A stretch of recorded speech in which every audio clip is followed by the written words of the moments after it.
Nelson Mandela has a Swedish half-brother called Måste Mandela.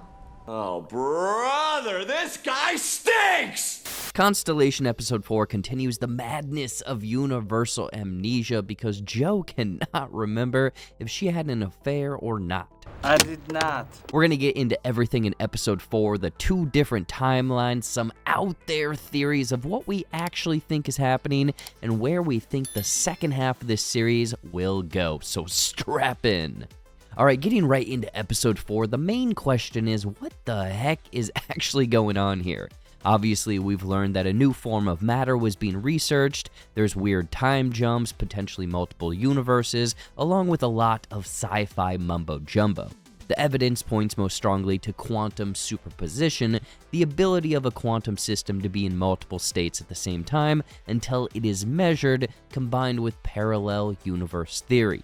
These two theories are observed with the particles that Henry is researching, along with Jo seemingly living a life that might not be hers, and why there are 2 Alices in the first 3 episodes. Surprisingly, the multiple timelines theory was heavily but yet subtly shown to us in the first few minutes of Episode 1 aboard the ISS. If we watch closely, there are actually 2 different Joes and 2 different Alices that seemingly blend together in one cohesive scene.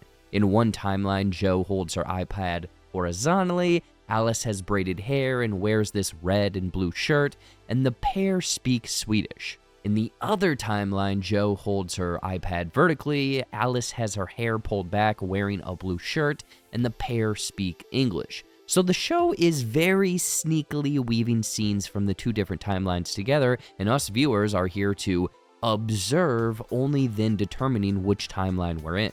I'll get back to the timelines in a little bit, but another thing we brought up last week was Schrodinger's cat, a quantum mechanics thought experiment where a cat and deadly chemicals are placed in a box together. The cat is both alive and dead when the box is closed, only knowing the true outcome when it is opened. I believe Jo and the others suffering from this quantum illness, a little tease for later, are this show's Schrodinger's cats. They are in a box, and only certain outcomes come to be when observed. This is why Henry defeatingly says curiosity killed the cat. I believe we are the viewers, but the series could get even more sci-fi, and something grander could be the observers. Maybe the so-called space angels one of the former astronauts mentions in the articles that Jo later stumbles upon. So with these 2 timelines potentially playing out simultaneously, I thought it might help to actually map out the events of the 2. I'm calling them timeline/universe blue and timeline/universe red, based on the color of Jo's car. Also, the respective colored timelines do use their colors a handful of times. For example, Alice's red hat at the beginning of this episode, and the overwhelming bluish hue in the blue timeline/universe. Okay, so the blue universe is the current universe where Jo is at right now, predominantly featured in episodes 3 and 4. In this, Jo's car is blue, Jo is alive, Alice wears a blue hat, Alice and Jo go to the cabin together, Paul is dead, Alice doesn't know how to speak Swedish, Jo was having an affair, Bud/Henry didn't save everyone, Irina is alive, Jo doesn't play the piano, there was no alarm aboard the ISS before the incident, and it appears that Magnus is now dead at the end of this episode. On the other hand, the red universe is the one that our current Jo was ripped from. In this, Jo's car was red, Jo unfortunately perished in space, Alice wears a red hat, Alice and Magnus go to the cabin together, Paul is alive, Alice does know how to speak Swedish, Jo was not having an affair, Bud/Henry did save everyone, Irina perished in space, Jo does play the piano, there was an alarm aboard the ISS before the incident, and Magnus is clearly alive because he's at the cabin with Alice. I may be missing a couple things, so let me know in the comments, but to me, this is the easiest way to keep track of all of the events and keep them straight. There are a couple of weird exceptions though, like Jo claims that she doesn't know how to play the piano, but subconsciously plays. I started to think that this might be like a everything everywhere all at once situation, where Jo is able to use skills that she's learned from other universes, but I think that that's way too far of a stretch. The conspiracy Joe stumbles upon might be the most interesting part of this episode. After she's prescribed antidepressants, she learns that they are the same meds as the B vitamins that she was given by ESA. Side note, only specific individuals were given B vitamins, the others received regular-ass vitamin A.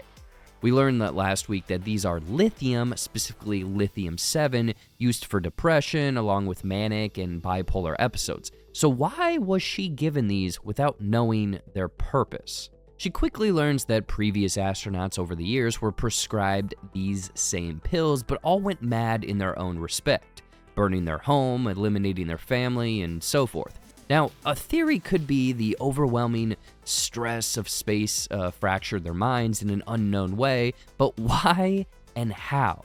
I think the better, more sci-fi aligned with this series' answer is the unknown quantum illness that Henry claims Irina is an expert in back in episode 2.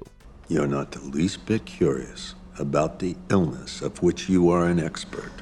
Potentially something in the select individual's brain chemistry unlocked due to space travel or even being close to the Cal device when activated, therefore causing these individuals to become the Schrodinger's cat we mentioned earlier. If it is this so-called illness, then it's spreading quickly in an almost The Ring VHS approach where whoever observes it will be inflicted. For example, Joe, Henry/Bud, Alice, and I'm guessing the newly introduced FBI agent. If this is the case, and that's a big if, there may be a violent side effect of this illness because the previous astronauts displayed violent tendencies along with Henry/Bud, Alice in the hide-and-seek incident, and Joe at the end of this episode pushing Magnus. Now, let me know your theories in the comments because this one's still a work in progress. The mysterious package for the Marine Observatory in Denmark is the biggest clue of where the rest of this season may be going. Whoever or whatever was able to capture audio from Joe in one universe, while the space board, when she was being questioned, didn't and heard something completely different.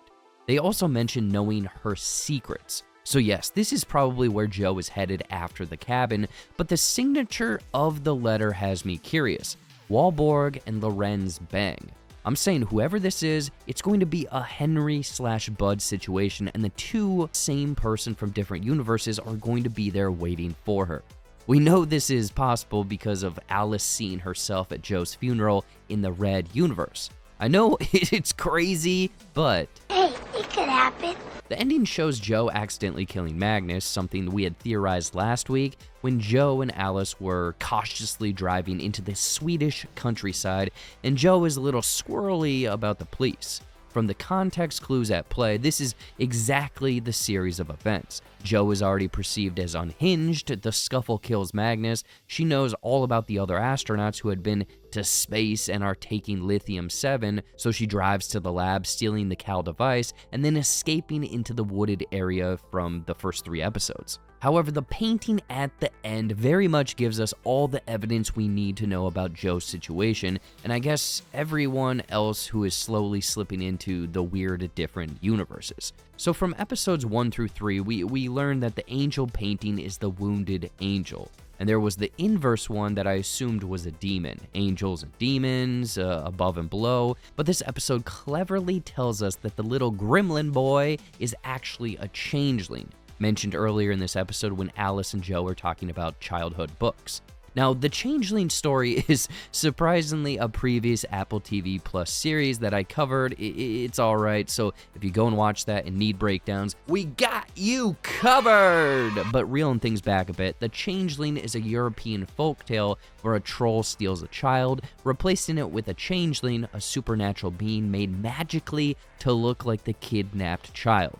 It's all a charade. So now applying that to Constellation, this painting hints at Joe, Henry, Irina, Alice, and whoever else is about to be inflicted with this mysterious quantum illness to be a changeling to the universe that they are jumping back and forth between. They are imitating who should actually be there. Joe is an interesting case because her other self is seemingly dead in space, so jumping back and forth is only confusing for her. The others can see their multiversal counterpart freaking them out. Example is when Irina asks Henry if he's seen his brother, aka his other self, and Alice witnesses herself at Joe's funeral. Last week, I did say that Henry and Joe were twins, but I'm gonna take that back because I think that they are the same person, but just in different universal settings. Now, the only way to, quote, survive is to adapt to this similar but strange new universe that they are trapped in. That's everything for episode 4 of Constellation. Like I said last week, I love a good sci-fi mystery thriller, and they are doing some hella sneaky scene reality switching stuff.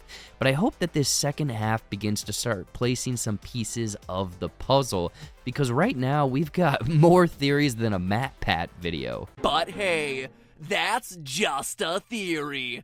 What are your thoughts on episode 4? Do you agree with a lot of what we're putting together, or do you think we're missing some things and there is much more at play here?